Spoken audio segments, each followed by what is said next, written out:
Idhaa ya Kiswahili, Sauti ya Afrika.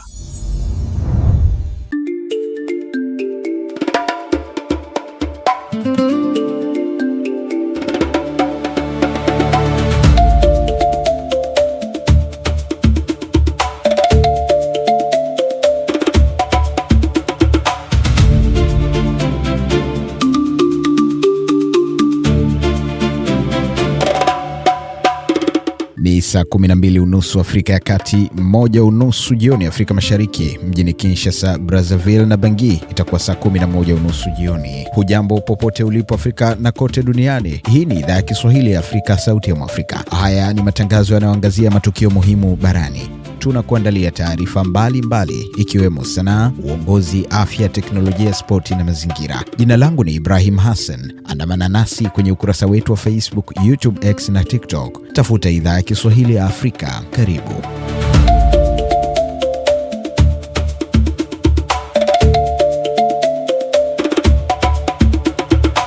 Kwa wasikilizaji wetu wa Kenya, hasa katika mwambao wa pwani na viunga vyake, mnaweza sasa kutusikiliza kupitia Radio Kaya ambayo inasikika kupitia 93.1 FM hapo jiji kuu la Mombasa. Pia inasikika hapo Kwale, Kilifi, Taita Taveta na Lamu, eneo zima la pwani. Hapo Tanzania mnaweza kutusikiliza kupitia 92.5 Highlands FM Radio iliyopo katika mkoa wa Mbeya na ukanda wa nyanda za juu kusini, pamoja na maeneo ya kaskazini ya Zambia na Malawi. Wasikilizaji wetu wa Uganda sasa tupo kwenye Jogoo 93.8 FM inayopatikana maeneo ya Mbale, Iganga, Mayuge, Malaba na mpakani Busia. Pia baadhi ya maeneo ya Kisumu nchini Kenya.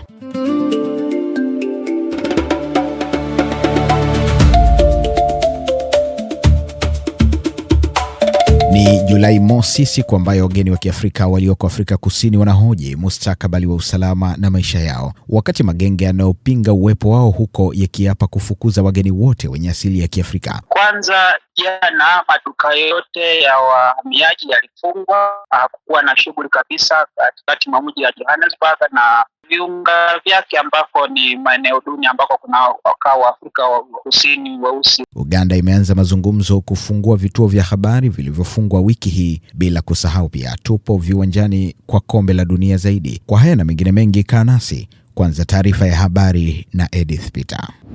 Idhaa ya Kiswahili, Sauti ya Afrika. Accra, Ghana.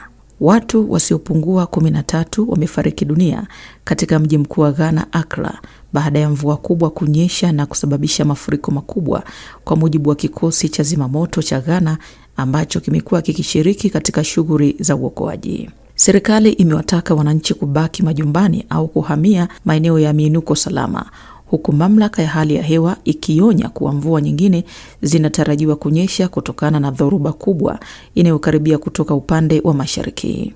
Ingawa sehemu kubwa ya maji yaliyotokana na mvua za usiku wa Jumapili yameanza kupungua, kikosi cha zimamoto cha taifa GNF kimesema idadi ya vifo inaweza kuongezeka kadri operesheni za uokoaji na tathmini zinavyoendelea. Cairo, Misri. Watoto 9 wamefariki dunia na wengine 2 kujeruhiwa baada ya bajaji kuanguka kwenye mfereji wa maji kusini mwa Misri, maafisa wa eneo hilo wamesema. Ajali hiyo ilitokea katika eneo la Abutik mkoani Asyut, takribani kilomita 320 kusini mwa mji mkuu Cairo. Kwa mujibu wa taarifa ya ofisi ya gavana wa Asyut, bajaji hiyo ilianguka ndani ya mfereji huo, huku vyombo vya habari vya ndani vikiripoti kuwa hitilafu ya mfumo wa uendeshaji ilisababisha kupinduka wakati ikiwa imebeba watoto waliokuwa wakirejea nyumbani kutoka kufanya kazi kwenye mashamba ya karibu. Hali za majeruhi 2 bado hazijaelezwa. Miili ya watoto hao imehifadhiwa katika hospitali ya Abutik. Chombo cha habari cha Cairo 24 kimeripoti kuwa watoto waliofariki dunia walikuwa na umri kati ya miaka 10 na 17. Afrika Kusini. Maelfu ya waandamanaji wameendelea kuandamana katika maeneo mbalimbali ya Afrika Kusini kupinga uwepo wa wahamiaji wanaoishi nchini humo kinyume cha sheria. Haya ndiyo maandamano makubwa zaidi yanayohusiana na uhamiaji tangu wimbi la mashambulizi dhidi ya wahamiaji mwaka 2008. Mamlaka zimesema maandamano hayo kwa kiasi kikubwa yamekuwa ya amani licha ya kuripotiwa matukio machache ya uporaji na majaribio ya uporaji. Jeshi la polisi limethibitisha kuwakamata watu kadhaa, ingawa halijaweka wazi idadi yao. Akizungumza na waandishi wa habari Jumanne jioni, waziri wa sheria Mamoloko Kubai amepongeza waandamanaji kwa kudumisha amani, lakini ameonya kuwa yeyote atakayehusika na vitendo vya vurugu au uhalifu atachukuliwa hatua za kisheria. Na Umoja wa Mataifa umesema mlipuko wa ugonjwa wa Ebola unaweza kuigharimu Afrika hadi dola bilioni 3.6 za Marekani na kusababisha kupotea kwa ajira zaidi ya 328,000, hali inayoweza kuleta mgogoro mkubwa wa maendeleo barani humo. Mlipuko huo wa aina ya Bundibugyo, ambao hadi sasa hauna chanjo wala tiba iliyothibitishwa, umeambukiza watu 1307 na kusababisha vifo 377. Katika Jamhuri ya Kidemokrasia ya Kongo, tangu kutangazwa rasmi Mei 15 kwa mujibu wa serikali ya nchi hiyo, idadi ndogo ya maambukizi pia imeripotiwa nchini Uganda, huku wataalamu wakionya kuwa ugonjwa huo unaweza kusambaa katika nchi jirani ikiwemo Sudani Kusini. Mpango wa maendeleo wa Umoja wa Mataifa UNDP umeeleza uwezekano wa matukio matatu tofauti katika hali bora zaidi, ambapo mlipuko utaendelea kudhibitiwa DR Congo na Uganda pekee. Uchumi wa DR Congo utapoteza takribani dola bilioni 1. Katika hali mbaya zaidi, ikiwa Ebola itasambaa hadi nchi kama Rwanda na Angola, sambamba na kuongezeka kwa gharama za mafuta kutokana na mgogoro wa Irani, uchumi wa Afrika unaweza kupungua kwa hadi dola bilioni 3.6, huku zaidi ya ajira 328,000 zikitarajiwa kupotea.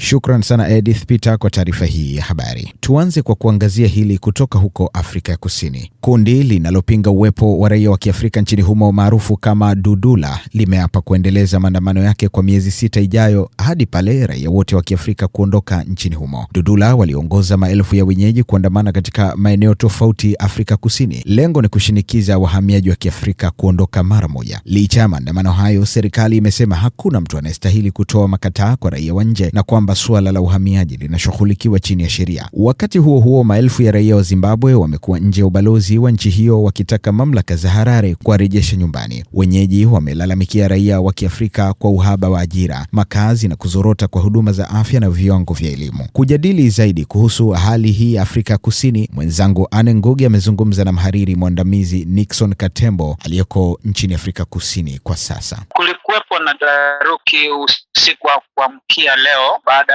ya maandamano ya jana, na polisi inasema kwamba inaendelea kudhibiti hali na kuhakikisha kwamba hakuna maafa ya ukiukwaji wa haki za binadamu dhidi ya wahamiaji. Waandamanaji waliahidi kuwa na maandamano salama, lakini kwamba kulikuwa na visa vya kupigwa watu na wengine kurushiwa mawe. Hata kuna wawili ambao wamelazwa hospitalini baada ya kupigwa risasi mguuni. Na Nixon, wakati tukizungumzia haya na ukitupatia taswira ya jinsi ambavyo hali bado ingalipo tete, wewe kama mwanahabari ambaye pia ni raia wa nje, uko salama? Kwangu mimi, maeneo ninapokaa kweli niko salama, ingawa shughuli kidogo zilitatizwa. Usafiri ulikuwa mdogo na sasa hivi kuna wasiwasi. Hujui kama ukitoka nyumbani nini kitakuta barabarani unapotembea kwa kuendelea na shughuli za kawaida. Kwa ujumla, kuna maeneo ambayo yako salama na kuna maeneo ambayo hayako salama kwa sasa. Tuzungumze pengine kuhusu hali ya wafanyabiashara na wahamiaji. Wahamiaji wengi kutoka mataifa mbalimbali ya Afrika huendesha biashara ndogo ndogo katika maeneo mbalimbali ya miji kama Johannesburg na mingine.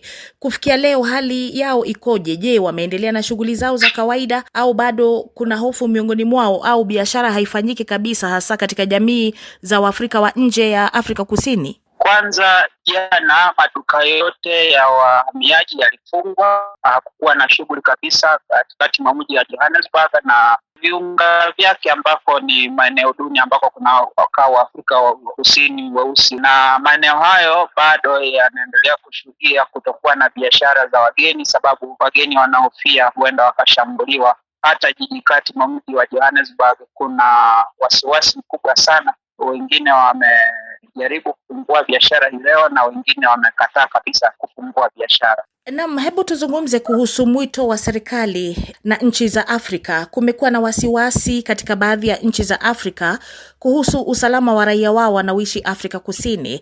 Serikali ya Afrika Kusini imechukua hatua gani kuhakikishia usalama wa wananchi wote wanaoishi nchini humo, na nchi jirani zimekuwa zikitoa ushauri gani kwa raia wao? Kwanza, serikali kama za Zambia, Jamhuri ya Msumbiji, Zimbabwe, Lesotho, tunaangalia kwamba balozi wakilishi za nchi hizo bado zinaendelea kupokea watu wanaomiminika kuja kupanda mabasi kurejea kwao. Upande wa serikali ya Afrika Kusini ni kama imepata mwanya wa kuweza kuondokana na wageni bila ya kutumia sheria ya mkono wa chuma, lakini kutumia nafasi hii ya raia wake kuweza waacha wafanye maandamano haya bila ya kuingiwa na jeshi la polisi, na ni kama polisi kwa upande mwingine wanashindikiza, kwa sababu watu wengi wamepigwa mbele ya macho ya polisi. Hilo ni upande wa serikali, ingawa kauli zinazotoka kwa vyama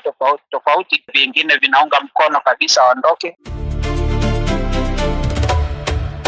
Ni Nixon Katembo, mhariri wa habari aliyoko Afrika Kusini, alipozungumza na mwenzangu Anne Ngugi.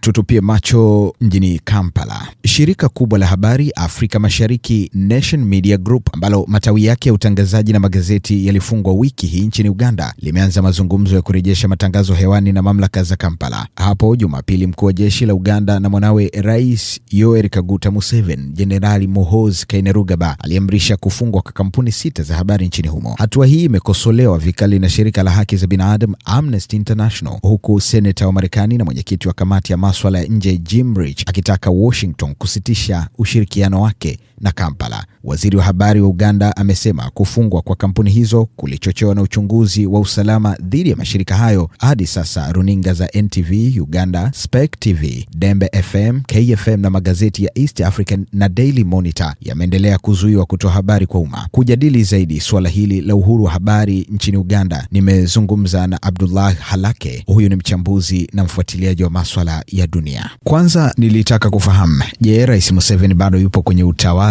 ama ameondokea madaraka? Kwa mtazamo wangu, huu ni wakati wa mpito. Utawala wa Bwana Museveni unaondoka na utawala wa mwanawe Bwana Kainerugaba inaanza sasa hivi. Lakini athari ya kutokuwa na mabadiliko kwa kutumia njia ya uchaguzi au pengine kwa kutumia mfumo wa kisheria ni mbaya sana kwa nchi ya Uganda. Ukikumbuka kwamba nchi hiyo ambao hawajawahi kushuhudia utawala mwingine ila utawala wa familia ya Museveni. Halake, pia mwanawe Rais Museveni anaonekana kujinyakulia madaraka kiasi cha juu sana na kwa kasi. Hii ina athari gani sasa katika nchi ya Uganda kwa hivi sasa? Tangu nchi hiyo ijinyakulia uhuru mwaka 1962. Kwa hiyo mabadiliko haya ambayo yanafuata nasaba badala ya kufuata mfumo wa kisheria utaleta athari kubwa sana. Kwa kutamatisha tu, Abdullah Halake, wewe unahisi Uganda inaelekea wapi na tabia hizi za mwanawe Museveni kwa hivi sasa, ambazo pengine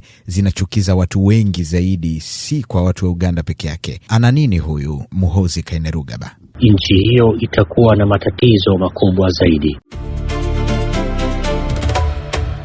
Ni mchambuzi wa masuala ya Afrika Abdullah Halake nilipozungumza naye hapo awali kuhusiana hasa na uhuru wa vyombo vya habari nchini Uganda.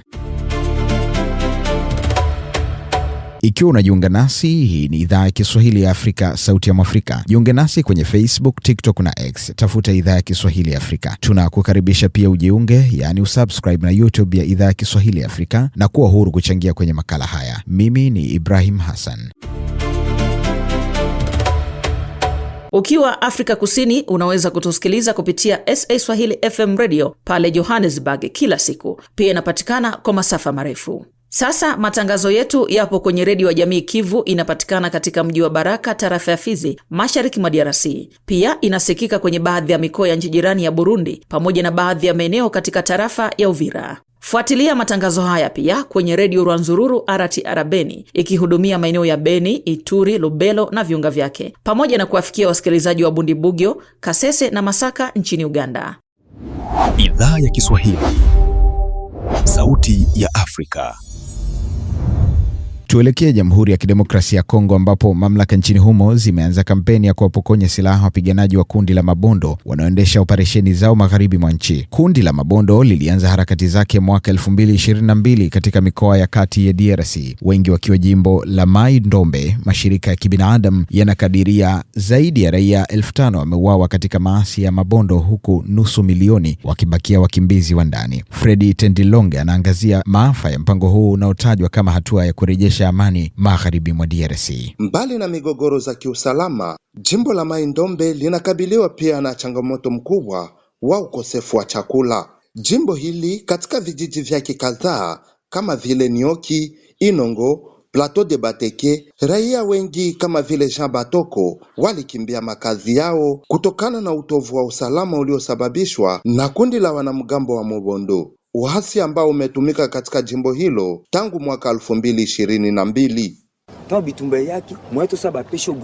Wakati wa vita hatukuweza tena kuvua samaki, hatukuweza tena kulima mashamba. Tulikuwa tu tukijificha misituni. Njaa ilikuwa sana. Mto ulikuwa msaada wetu. Tulikuwa tunakula matunda ya miti ambazo hatuzoei kula. Watoto walianza kufa kwa magonjwa na tapiamlo. Ilikuwa maisha magumu sana.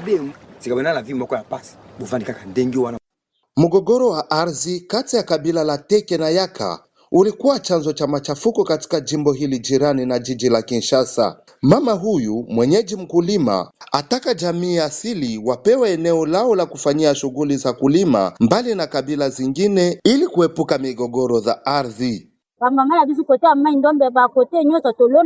Wamama wa Mai Ndombe wa jamii asili tunapenda kilimo, lakini hatukuwa na mashamba hapa Nyoki. Sasa kwa kuwa tumepewa mashamba, tumekataa kuchangia na wasakata hao kabila zingine ili kuepuka migogoro ya ardhi. Wabaki na eneo lao na sisi tubaki na letu, vinginevyo mambo tena yanaweza kuharibika.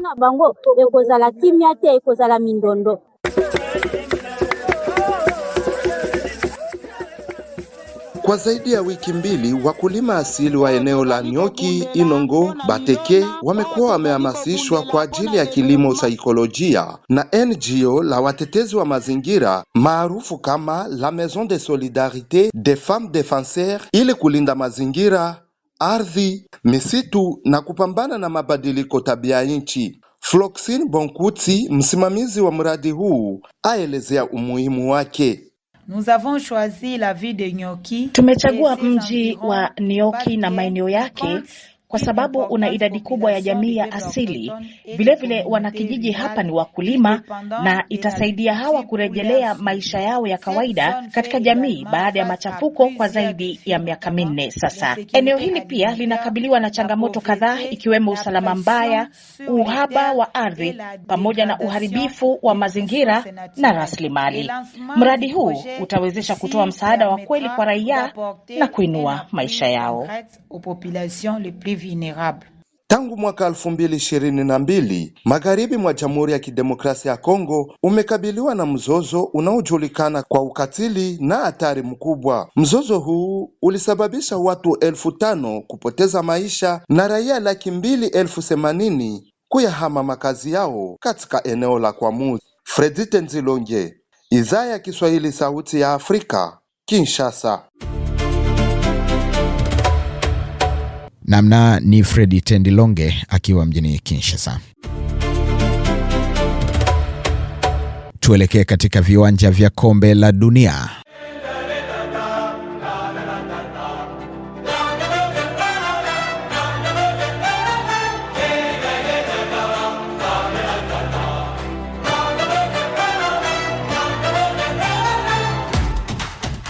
Kila bao, kila chenga, kila dakika ya msisimko, tuko ndani ya dimba la dunia 2026. Kutoka hatua ya makundi hadi pambano la fainali, usikose mikiki ya kombe la dunia. Idhaa ya Kiswahili, Sauti ya Afrika.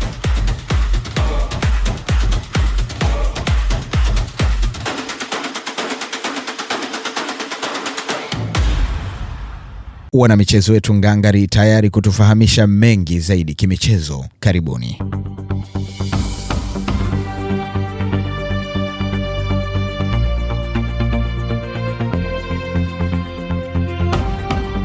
Naam, wana michezo wenzangu popote mlipo, karibuni tuweze kuyatupia macho haya na yale yanaendelea kuchomoza katika kombe la dunia.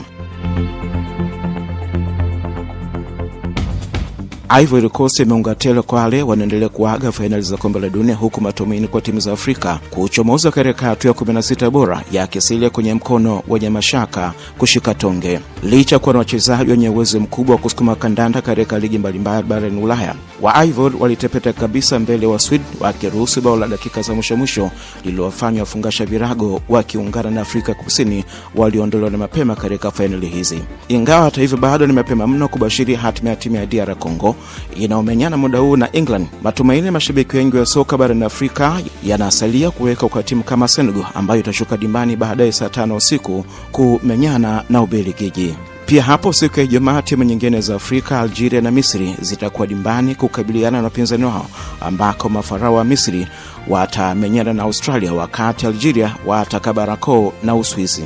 Ama licha kuanguka katika mchezo wake hapo jana, wachambuzi wa soka wanasema kwamba Ivory Coast bado inaendelea kuwakilisha matumaini haya kuhusu timu za Afrika zilizochomoza katika fainali za kombe la dunia la mwaka huu. Ili kupata sura ya mwelekeo timu za Afrika katika michuano hii, nimezungumza na mwanahabari wa siku nyingi Sekione Kitojo aliyeko mjini Bonn, Ujerumani, ambaye pia ni mchambuzi wa soka la kimataifa. Anasema Afrika bado ina nafasi kubwa katika fainali za mwaka huu. Timu za Afrika ni nzuri sana kusema kweli. Kwa World Cup hii kwa mara ya kwanza kabisa nimeona kwamba timu nyingi zilizoshiriki, hizo 10 zilizoshiriki, timu karibu 9 zimefanya vizuri kuingia katika hii duru ya kwanza ya mtoano, na kutolewa kwa Ivory Coast katika michuano hii, mimi siangalii kama ni kwamba Afrika inashindwa au imeporomoka. Ukiuangalia mchezo wa Ivory Coast walivyocheza na Norway, ni kwamba walicheza katika kiwango sawa kabisa. Utulivu wa wachezaji, uwezo wa kutoa pasi, uwezo wa kulishambulia goli la wapinzani, uwezo wa kujilinda, kila kitu walifanya katika kiwango cha juu kabisa.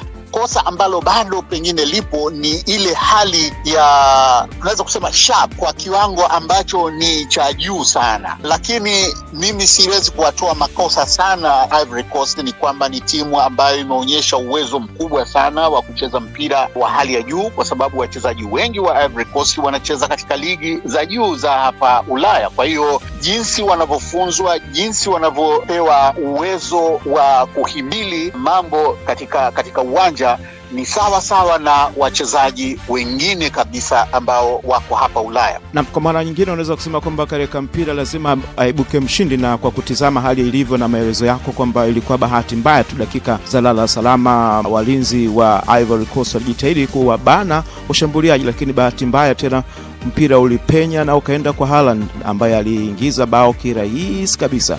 Ni kweli kabisa. Hiyo inatokea kwa upande wowote ule. Yaani ni kwamba Ivory Coast wangeweza kufunga bao kama lile kwa upande wao, wangeweza kufungwa bao kama lile kwa upande wao. Katika miaka ya nyuma huko unakuta kwamba timu zinacheza kwa wasiwasi, zinacheza bila kujiamini, na wanakuwa hawana maamuzi sahihi mara kwa mara katika uwanja, wanapoteza mipira mingi. Lakini mara hii unakuta wachezaji wanaweza kupeana pasi mpaka 5, 6 mpaka 10 bila matatizo yoyote, na timu pinzani ambazo tunasema kwamba timu za Ulaya zina uwezo mkubwa sana, lakini safari hii umeona kwamba wanakwenda kujilinda. Na umeona katika dakika za mwisho, dakika 5, 6 za mwisho, Norway walijilinda moja kwa moja, hawakutaka tena kushambulia. Kwa hiyo walikuwa wanalinda ushindi wao wa mabao haya 2-1 mpaka dakika ya mwisho. Na hii inaonyesha kwamba kiwango cha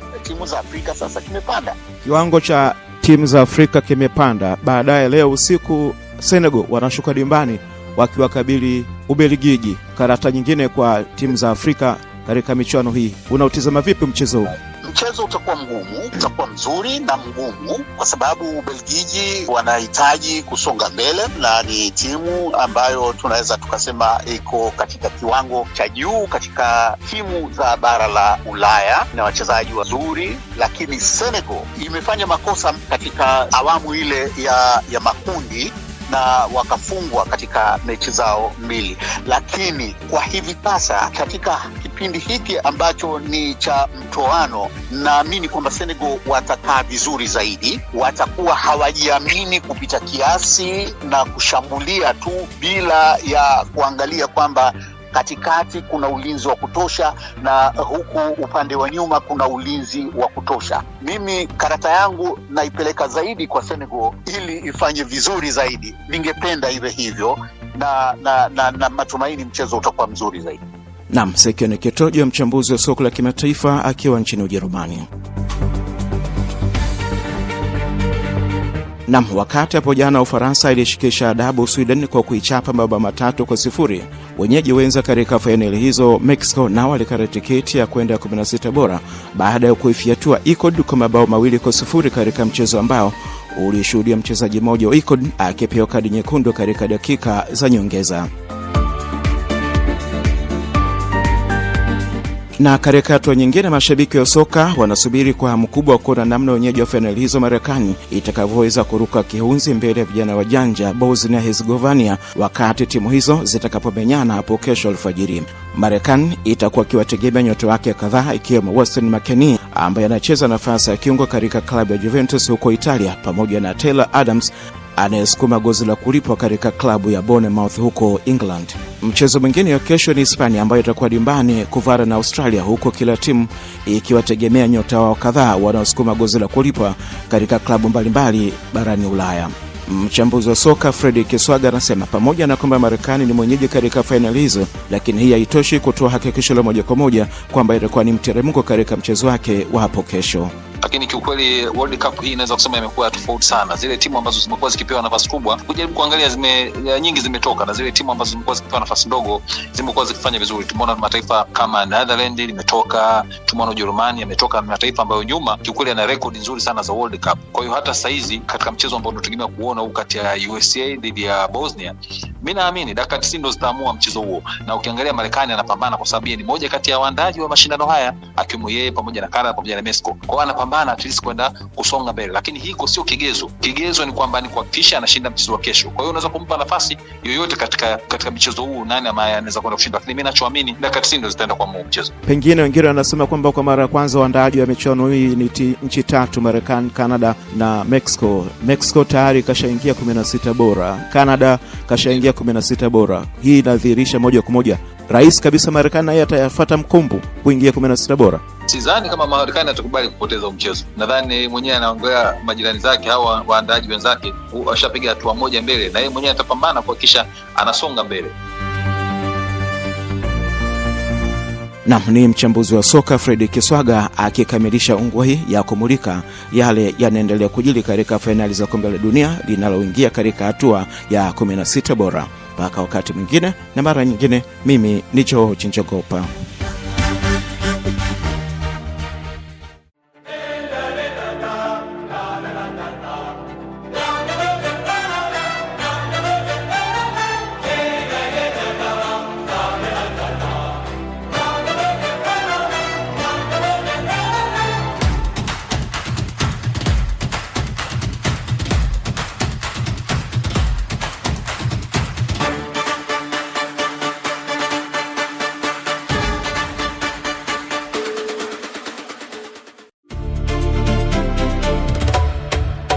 Kila siku idhaa ya Kiswahili ya Afrika inakupa uchambuzi wa kina kuhusu mechi na matukio mbalimbali ndani na nje ya mechi za kombe la dunia. Endelea kukaa nasi.